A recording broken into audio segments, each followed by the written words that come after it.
welcome to the Be Ready podcast, where we are your go to group of moms, educators, and a social worker who are bringing real and reliable information about education and child development right to you. So, this episode, we're going to jump right in.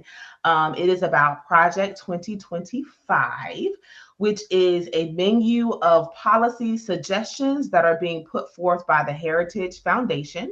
It is recommended that these suggestions be acted upon immediately by a Republican presidency. And so, what we did is we took the time to read the education section.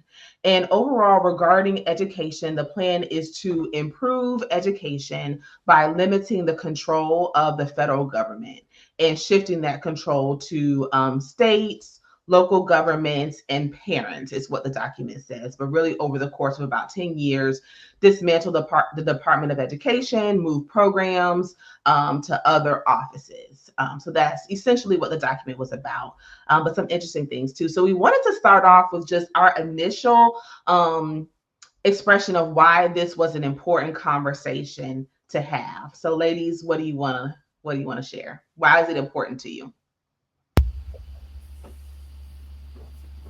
Well, for me, as an administrator in this role, one of the reasons why I went into education is really being able to teach the whole child, right? And to be able to not only teach them how to be great in the context of a text or a test, but also to think outside the box, knowing who they are, knowing where they came from, knowing where they can go.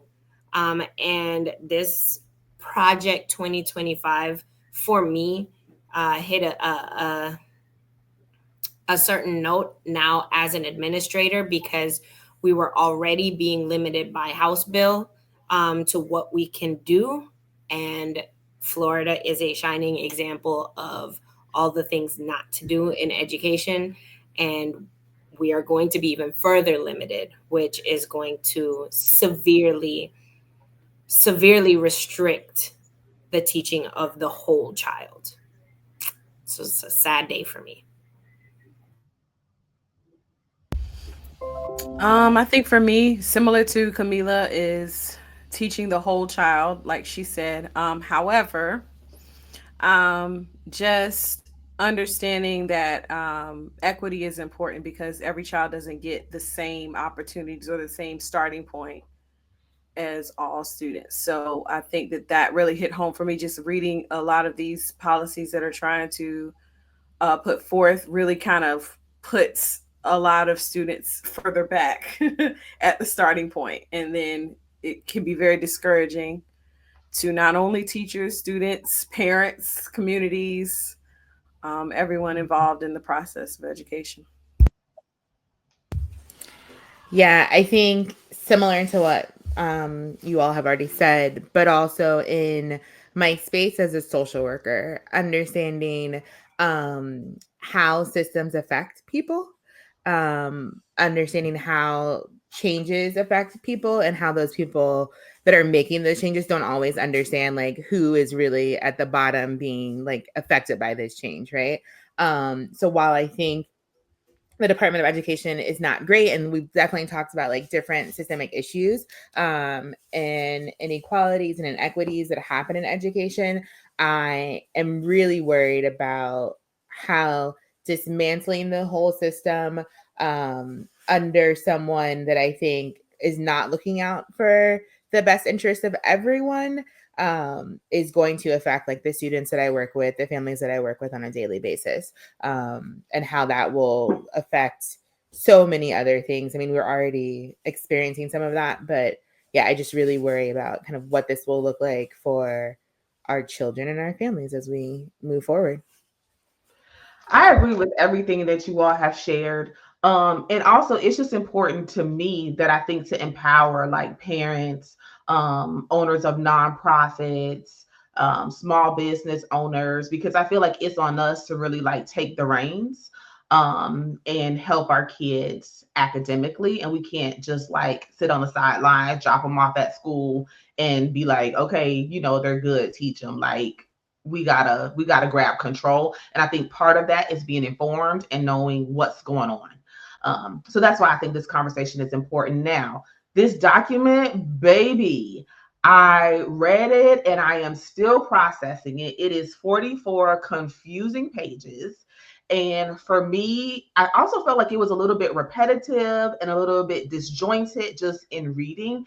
Academically, I found it to be a little bit unprofessional. And I thought they used buzzwords like cartel, or saying that like, I forget the group they were talking about, but it was either like parents or higher education institutions needed to have like skin in the game. Like, some of the wording that was used did not seem like you're talking about a professional matter for me. And I felt like the only thread that was easy to follow was like the bigotry thread. Like, that came through clear. But um it's been hard for me to really process it, I think. Because it's I'm angry, but I'm also like, I don't have room to be angry because it's go time. What were your feelings? I think I had very similar feelings. The rhetoric that was used throughout the entire thing, like how you mentioned, just the way that it almost felt like they're trying to guilt people into doing it. And that may be why there's some of that repetitiveness, right? They're trying to write it in different ways, and that in turn will confuse the reader. But then also using certain things like saying, oh, if you have more skin in the game, things like that, that type of rhetoric when you're writing, it's like argumentative techniques, but it is not for academic writing. So you're exactly right. This definitely gave me temper tantrum. It did. I was like reading and praying and reading and praying. But I was praying for like forgiveness because of the cuss words that was going through my head and the things that I was thinking, but also for strategy and also for peace. Because I'm like, I can't be carrying this. Then I'm reading and then I'm praying, then I'm reading, then I'm thinking. But one other thing is, I felt like some of it's not true. Did anybody else feel that way as well? Like, where's the fact check on this? It was the whole campaign. Like, this is the same thread and theme of the campaign of our soon to be, right? It was just, let's say this because this is going to make people do this. I thought it was interesting when they talk about like math scores, and kind of like, oh, like the Department of Ed is like failing their students in these math scores and those sorts of things. And I'm like, well, there have been some things that have like contributed to those math scores failing, not not the entire Department of Ed. I'm trying to pull up the graph because I was just like, well, we had like a whole pandemic, like where kids weren't in school, like we had lots of social injustice that kids were experienced, like we've had a whole mental health crisis in America, like legit. So I don't think that it is fully the Department of Ed's like fault that these like math scores have fallen and those sorts of things. I also think it's really interesting to be that like we're going to take things away from Department of Ed, which ideally would be educators, and give it to like the Department of Justice. So are we like strengthening that like pipeline between education and prison now that we're giving it to folks in like a whole department that their whole reasoning is like to figure out how we incarcerate people and criminalize people and like all of those sorts of things, right? I thought like just mind blowing, honestly. Yeah. I thought it was interesting how they the language that they use as far as what they said, like all students shouldn't be denied care within, like, I guess the when you're talking about placing students in programs to support them with their disabilities, when they're saying that that was not the whole intention of what Obama put into place in the first place. It was the whole idea of overrepresentation of African American students at a disproportionate level, when it's like, oh, this kid over here is these children over here is much higher in this area. And he's like, wait a minute, something's not right about this. So we need to be careful. So that's what I felt was like really stood out to me. It was like that. No. Oh yeah, the Obama did not help black people thing came through real strong. I was like, okay, that's cute. Some people believe it. each to your own, but you tried it, it's not going to work. Let me keep reading this document. What else you got? Because that whole piece about special education, which I know we'll get to, I was like, that ain't right. So let's talk about the content. What did you, let's start with agree. Anybody find any elements that they agreed with in the plan? There was something about the workforce being expanded into post-secondary education programs, like workforce skills. Like, I think this should be concentrated because not everybody is interested in going to a 4-year institution. I did agree with that portion of it where I think that should be more concentrated on, because I know when I was in high school, there were trade schools and there were a lot more availability for those things, like plumbing and all of those kinds of things, that if students were not interested in going on to college or university, that they were still able to get some type of trade skill to be able to join the workforce. I saw that, and on the surface, I feel like it could seem like, okay, connect outcomes to employability. But I also feel like y'all always up to something. And so I felt like that was a part of a larger conversation to kind of dismantle higher education and the number of people who have higher education degrees. And that was weird for me because I'm like, y'all love to talk about like European history. Y'all love a Oxford, you love a Cambridge. Like, why y'all want to sit around and philosophize about stuff? So why attack higher ed this way? But I think that that is the base of the Republican Party, is people who don't have college degrees. And so I do want to say though that I don't think that college is for everybody, and I do think that people without college degrees can do amazing things, and so that is not what I'm saying.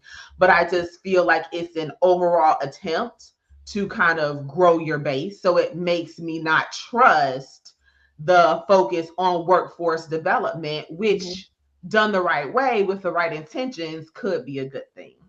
I agree with that whole assessment, because and even if we look at it, there has been an influx in people of color that are receiving advanced degrees and getting educated, and so that could be a contributing factor to that. I don't know, I can't say that, but I know what I have seen and what's out there, and that could be one of the reasons why, like, wait a minute, hold on. Way too many of you. We got to cut this down. Especially the Black woman. Ow. Anybody else want to talk about things you agree with, or should we transition into disagrees? I think it's really hard, honestly, because I think there are some things that I'm like, no, because then the rest of the sentence is like, no, this throws it completely out the box. So I think that's a piece of it. I think it kind of goes back to even why they use some of these buzzwords too, right? Like, I should have done like a control, like, find to see how many times they use the word abuse. Because I think that's the piece, right? Like, the hope is that you don't go all the way through it, that you find maybe one or two buzzwords that you're like, oh yeah, this is, and I agree with this. So I think it's extremely difficult to be like, oh yeah, I think I like this part of it, at least for me. Yeah. Yeah, I agree. Especially like as you were just talking, Deshawn, like, it may sound good on the surface, but I feel like because of like thinking holistically about this document, like even if I agree with a piece of something, I'm like, why though? What else is going to come from this? Or like, how is this really going to be done to be, I don't know. It was very like, when somebody says something and you're like, yeah, okay. And you're wondering like, okay, Lynn, what does that actually mean? What are you actually trying to say?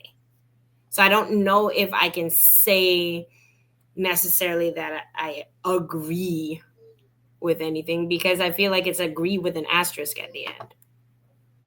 Yeah, I get that. I want to reference something that Jania said, I think, about education programs going to the Department of Justice or like Human and Health Services and things like that. And I wonder if the lack of continuity with having multiple departments impact educational things, like what will be the outcome? I think of that lack of continuity, right? I think you mentioned the lack of like content experts in the field, but also just like you get a piece of education, you get a piece of education, you get a piece of education, but we're all working on this same thing, but we're not working together, right? So I wonder what that would be. And also, just as states are given more power, like what is the inconsistency between the education I received in Florida and Mississippi and Colorado? Like, what is that going to look like long term? Because I think there's going to be varied educational processes and products across the nation. And I think that was part of the reason to establish the Department of Education in the first place. Yeah, to have some governance, right? To have some piece of like, you at least on the bare minimum have to do these things. And then there are certain things that trickle down and like how the state or the county or the city like want to do that, right? For me, I think that really worries me when I think of Title One and like my students that are like financially struggling, and I know the impact that economics have on you being able to achieve. And so looking at things like students that are attending these Title One schools should be able to have like these micro education savings accounts and allow families to do these things. And I was like, that sounds like it could be great, right? Because maybe those students are not going to college, and so maybe they can have these grants to do something else. But it's like, no. When I at my Title One school, I have students that are not economically like challenged, right? There's no economic hardship, but they benefit from the resources that are at the school because the school is Title One. So if you're taking that, your own, and just navigating that system of if you do have these micro loans and getting to spaces, it just, I don't know, I think it hurts the entire school. It will hurt the entire community because the people that know how to navigate that will navigate that, and they've already been navigating it, which is why they are at this Title One school. And then our students that really need that economic support and need those resources are not going to be able to access them. It just makes me so sad overall, if I'm just being so honest right now, because thinking about both of you, what you're just talking about, but then also that lack of continuity underneath that umbrella, like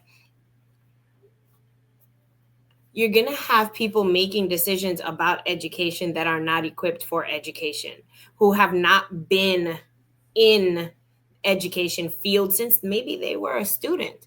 So how do you know, and how can you speak to educational equity if you even know, if you don't even know what that is, if you have never like really had to think in that context, because what your actions were or how you address these things did not directly, you had no experience with it.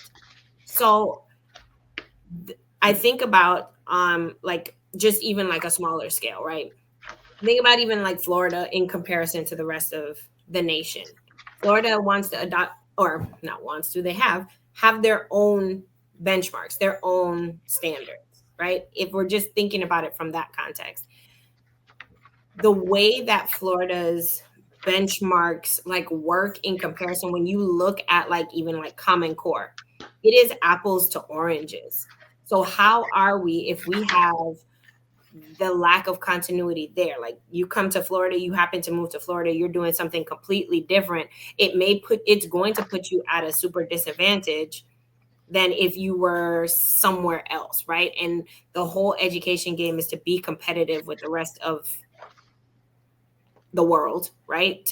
And are we producing or trying to produce like citizens of our world that can go out and thrive and be successful, and their level of education is on the same basis as someone else from elsewhere. The splitting up of all of these amongst the different states, amongst the, dismantling the DOE is severely creating a lack of understanding as a whole for our students coming up. And God forbid they move from one state to another or one country to another or go work somewhere else, or like even in the workforce in the US. Like this is why we have so many adults who struggle to even read, right? Because they are held to different standards. And in one state, if I happen to pass this alternative assessment, yes, you can go ahead and move along. And then you just get pushed and pushed and pushed and pushed. So like it's the whole thing, especially thinking about like the Title I resources and what I know is given to each school under those Title I resources. Getting rid of something like Title I is going to severely hamper everybody, not just the students who qualify for Title I, right? So how can you justify not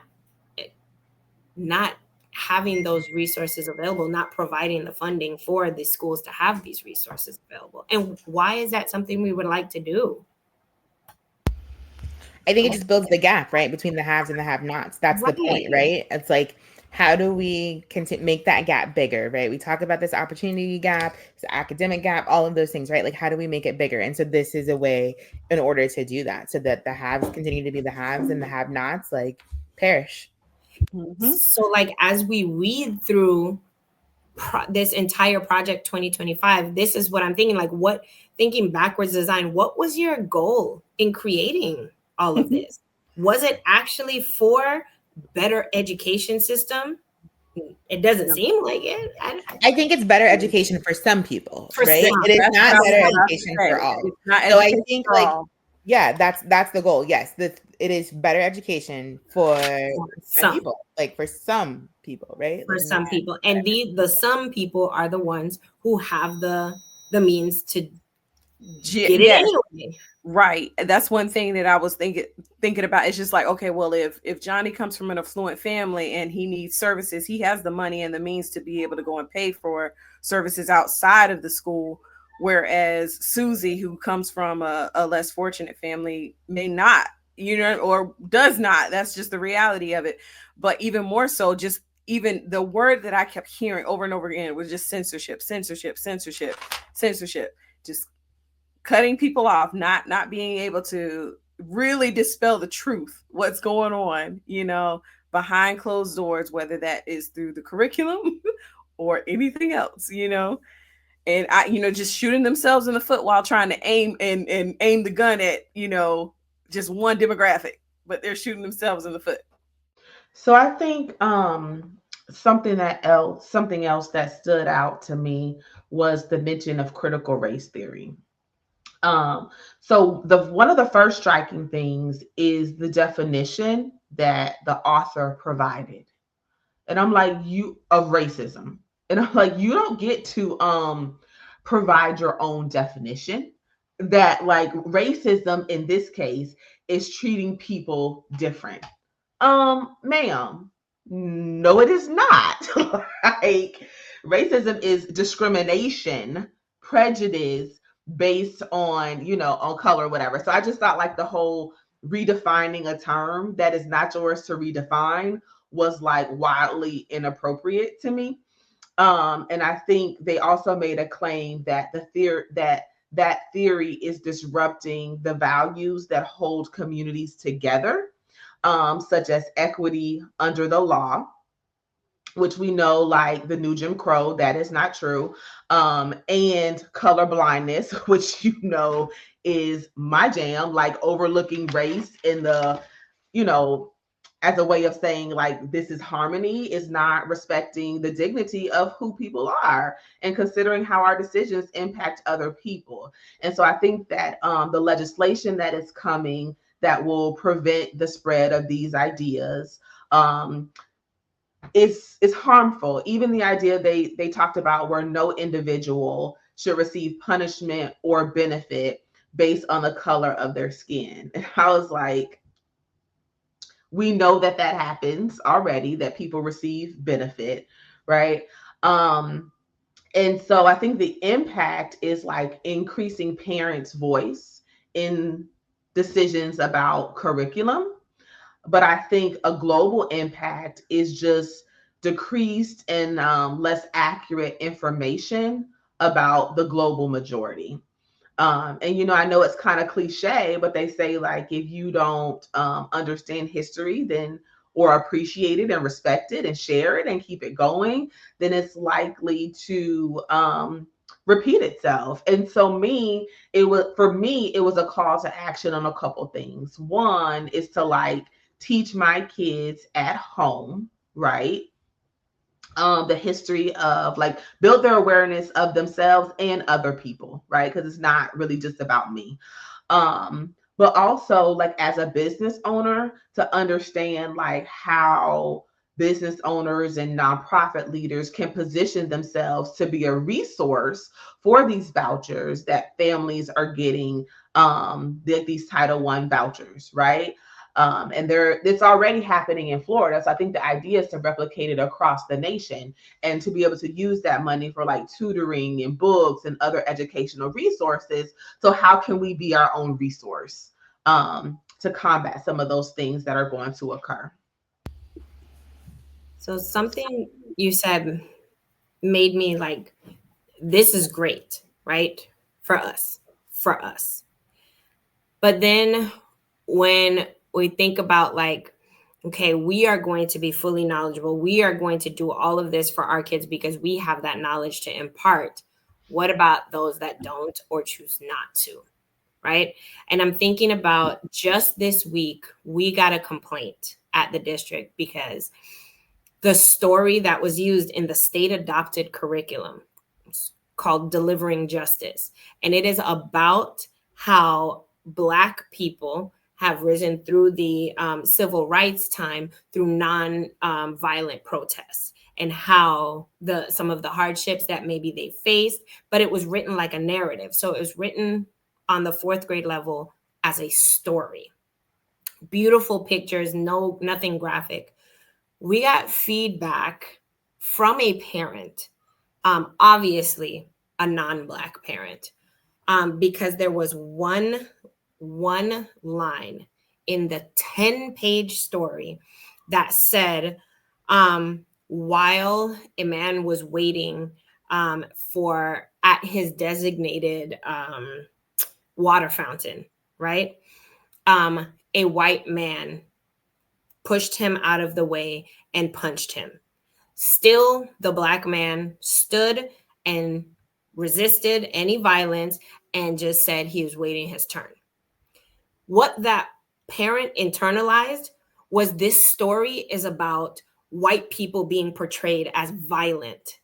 And she does not appreciate the fact that her child is being introduced at fourth grade. This is a 10-year-old child into concepts such as segregation. She does not want to have her child know about things like that because it's inappropriate and because she limits their TV and tablet. So who are we to introduce this graphic and explicit content to her child when she has not even had that conversation? So many things were like circling in my mind. It definitely is a call to action for parents, especially for us. We need to be educated. We need to educate ourselves so that we can carry it on to our kids because they're not going to get it in school.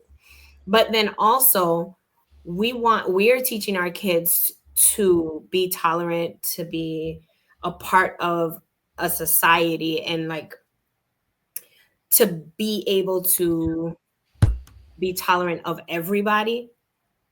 And that is not reciprocated. How, or may not be reciprocated because of the choice to, I know this existed. I don't want my child to know about it. What do you mean? How it's a part of history. And it's just wild to me. And that's something that like, while I think that having parents have input is great, it's great for some, not for all. Because then how do you even regulate that? You just gave the perfect example of what this is, what they're trying to do with this agenda. That is it right there. Yeah. And then yep. Sorry, go ahead. No, go ahead. Go ahead. No, but then like I think about like the parts that like where they're giving more of that curriculum power to the individual states, the states where they are very, very conservative and where Correct. apparently black people just showed up yesterday, right?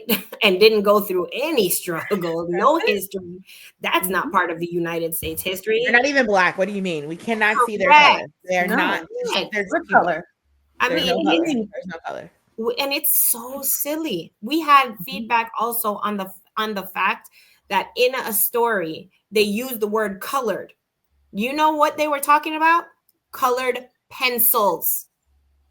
The boy used colored pencils.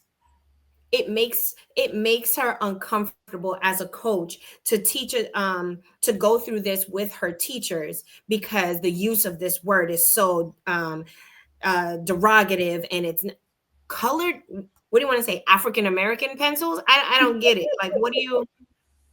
I don't But understand. we're not even talking about brown pencils here, right? Like No, color that's what pencils I'm could be saying. yellow and blue and Mhm. green Colored, and all colored. the things. Didn't want to Maple- read about the history. Bessie Coleman, just Oh my what goodness. she went through, even going to France and Mhm. thriving because it was less racism there. Like none of that stuff wants to be discussed.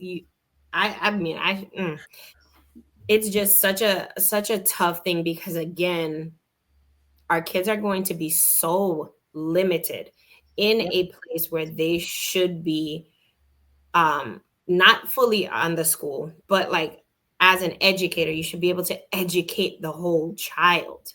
Mhm. Yeah. I think a part of what this is just kind of brings up and triggered for me was what Jania was mentioned earlier about transferring the civil rights from from that specific department to the Department of Justice, so that people, I guess, like your parent that complain, can go under the guise of discrimination and say, hey, this is this is not all inclusive, this does not include me. And that's what the entire curriculum for the last 100 years, 200 years has been about. And that's just what I think, and it just avoids the accountability, and of course just to mask and cover up that whole racism that's embedded into the DNA of our country.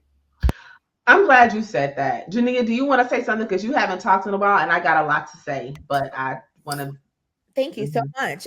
I do, because kind of what you said, Latrice, just made me think about, since the election, this like blue bracelet, I'm one of the good ones, and what kind of this, I don't know, boils down to me, or boils down to me, is just kind of, this is the first time that the others, right, the global minority has had to kind of like look at themselves in the face, right? Like, we're talking about privilege, we're talking about all of these systemic injustices, and it's like hard, right? It is a scary and difficult conversation to have. And so how do we make that conversation stop having? Well, of course, we introduce laws and Project 2025 so that you don't have to talk about it anymore because you're uncomfortable. And that is wild, because we've been uncomfortable for so long. And uncomfortable is not even like the best word for it, but it is one of those things where if we could just face reality, all of this could be so much better, right? If we could, and because I'm not blaming my neighbor for the things that their ancestors did. I just want you to be accountable for it. I want you to understand that this happened and take that into consideration in the world and how things are operated, right?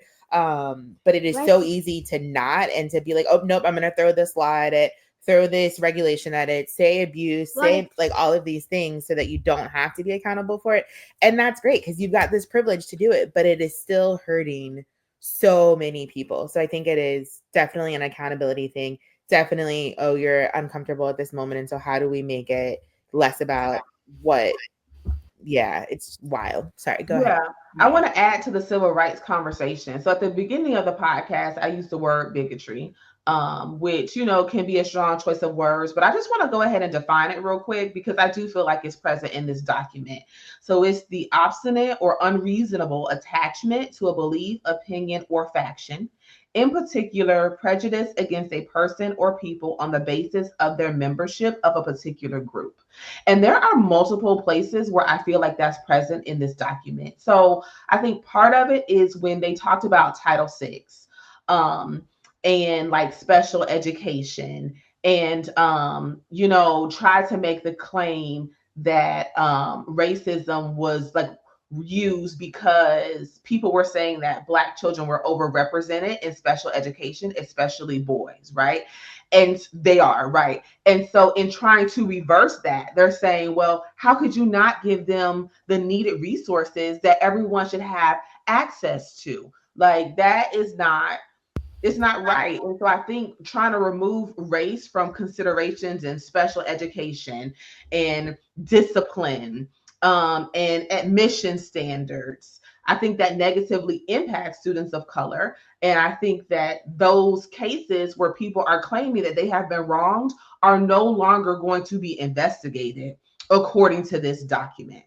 I also think that they mentioned restorative justice, right? Which is about understanding like how like if there's conflict, right? Understanding the cause of the conflict, mediating between the offender and those who feel wronged, and then reintegrating people into the learning environment, right? As opposed to a zero tolerance policy. I feel like the fact that they called that like weak, I think was, a synonym of how they describe restorative justice, means that zero tolerance policies might come back into play in schools. And I think that directly leads to the school to prison pipeline.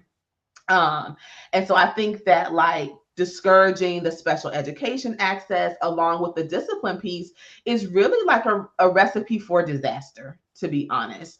And another place I feel like, the Civil Rights Act. So let me just define too the Civil Rights Act of 1964, right? So basically prohibits discrimination on the basis of race, color, religion, sex, national orientation, all that, and like education and hiring and firing and promoting. And so trying to rescind that is wild to me. And I think they're also under that guise of like civil rights trying to change the way that education data is reported, right? So now, when you get education data, you see like how they break it down by socioeconomic status and gender, and race and ethnicity. And so I saw in the document where they want to add family structure, right? Which brings me back to the point of why I wanted to jump in this civil rights conversation in the first place, is because those things that I just mentioned are systemic.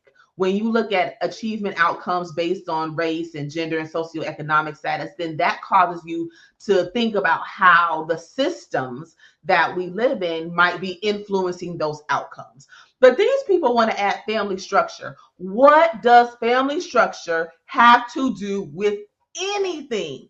So as I sat with that for a minute, I was like, oh, because that takes the onus off of the system and puts it on the family. So when someone said, what is the purpose of this? And I mentioned like the thread of bigotry, I think the purpose of it is to take the responsibility off of systems to improve the quality of life of people and to make life outcomes equitable. That I feel like is what they are trying to do. More of a survival of the fittest, get it on your own, do the best you can. Bye. It's just the manipulation and gaslighting for me. That's all I had to say. That part. It's wild that you talk about like the family structure, and there's this whole narrative around like Black dads and how they're not there, and I'm pretty sure everybody on this podcast would be like, nope, sorry, I got this thing now, and now I'm like wheeling thing. But like Black dads are there, but it just goes back to that whole it's not the system, it's these people, right? Like, we've given you this wonderful thing, we've set this up for you, these micro, I just don't know why you're not doing better. Like, it is that is wild. But yeah, the family structure part made me think of avoiding accountability, right, as usual. That's yeah. what manipulators do. They shift the blame so they can avoid accountability. So action items, like what is we gonna do? I was just going to say, I think this leads into our question, because I think that is, what are we going Mhm. to do, right? Right. And so for this episode, yeah, like, what are we going to do? But really, in what ways are we going to be intentional about fostering resilience and empowerment and healing for ourselves and for the people around us, whether that's our kids, our community? How are we going to be intentional around making sure that we are safe? This is the time where we all have to pull together with our resources in our own communities and really like take our strengths and support each other, create these things for ourselves. So like Deshawn said at the very, or a few minutes ago, when she was talking about starting in our homes, and then whatever we're doing that's working in our homes, it just starts there, and then sharing that out into the community. Okay, well, if you guys want to come over, bring your kids so we can talk about this. If you don't feel like you're well equipped enough, or to have that conversation, but it's going to start with us, and we're going to have to pull together at this point. Yeah, that's the first thing that I thought about. Like, we're clearly going to have to do for us. And then, like, as you were talking, Latrice, it tied back to something you said in the beginning, Deshaun, about like the small business owners, right? I think now this is going to be our time to really bolster that entrepreneurship in whatever capacity that may mean, um, to help bring that information, that sense of community, the resources we build and have for each other, because we got to do for ourselves, and this doesn't mean we're not doing for others, but we have to do for ourselves, and we have to encourage our kids to do as well. I think that every person is born for a time such as this, right? Like, we're in this generation for a reason, on purpose. And I think that applies to previous generations as well. So when I did my dissertation research, I interviewed four people who had gone to school right before or in the process of integration, because I felt like, in looking at, my parents' generation, they were born in like the late 40s, early 50s. So looking at their generation, I felt, it seemed, just anecdotally, it seemed like there were a lot of really successful professionals, where I felt like our generation had just kind of got a little bit comfortable and weren't trying to like break those ceilings. And so I thought, like, what was it about their educational experience that empowered them to be able to have the skills, the knowledge, the dispositions to push past Jim Crow and all of that stuff and still be successful?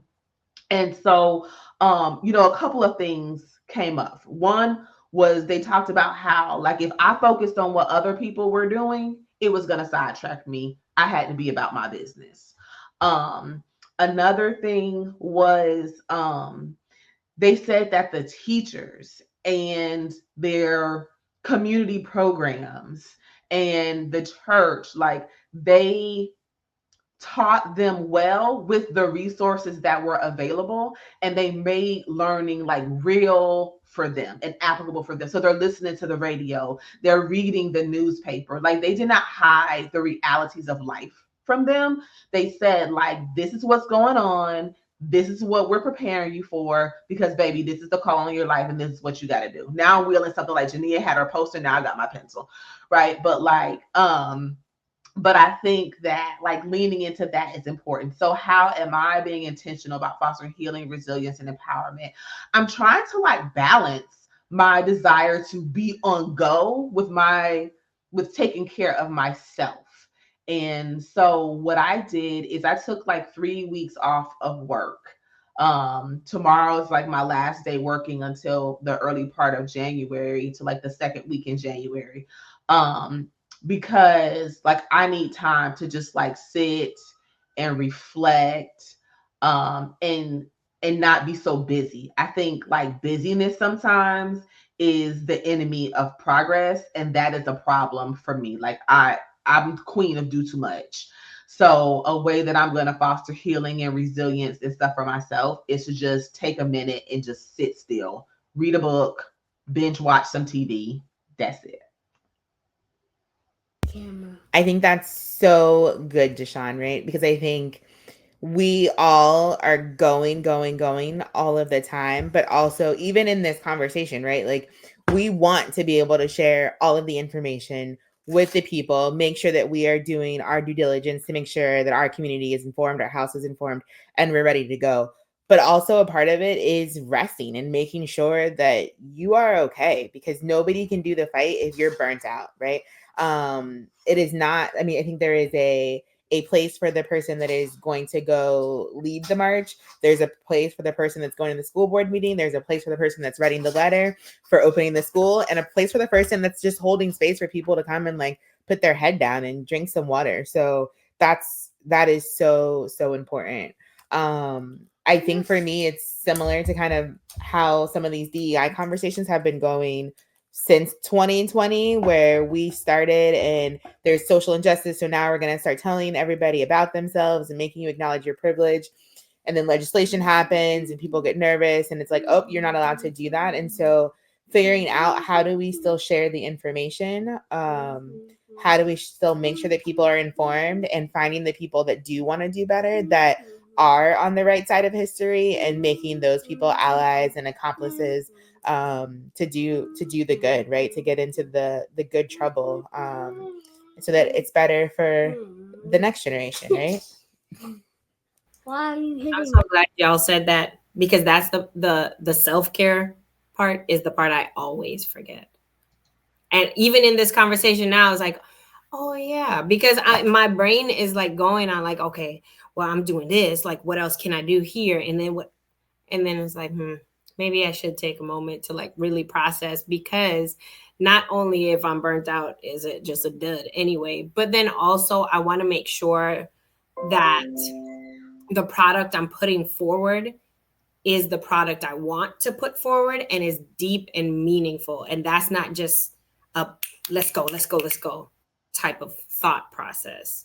So I'm glad. See, this is why we have the vibes, because we get to play off of each other for that. And self-care is absolutely the best care, because all that was running through my mind is, the old adage, be the change you want to see. We have to. I will say, friend, you cared about yourself enough to take the time to get that hair laid, honey. It is cute. Friend, let me tell you, I went to Denver and it was cold. I cannot have my regular old like gel back type of thing. This was like a 10 o'clock at night before the flight type of let me hurry up and just do this, and then a continuous wrap. So it wasn't as much as I thought. And it was in Denver, so I'm sure it wasn't as humid and all that stuff. Yeah, it kept really well. Then I came back to Florida and I was like, let me just keep this in the house. Yeah. Oh, yeah. You got to. So, yeah, thank you, everyone, for watching this episode of the Be Ready podcast. I think it was a little bit heavier than maybe some other conversations, but still really important. I encourage everyone listening to go read the document, because there are things that are important that we didn't even address, such as loan forgiveness and, the future of like the public loan forgiveness program, and what that's going to look like, and school choice options and all kind of things. And I think it's important that we all be informed and sit and consider, like, ask for the strategy. What is the strategy? How do we move? How do we stay successful and stay thriving during tumultuous times? And it is possible because we've done it before. So thank you for watching. Please share, like, subscribe, all that jazz. Bye. Bye.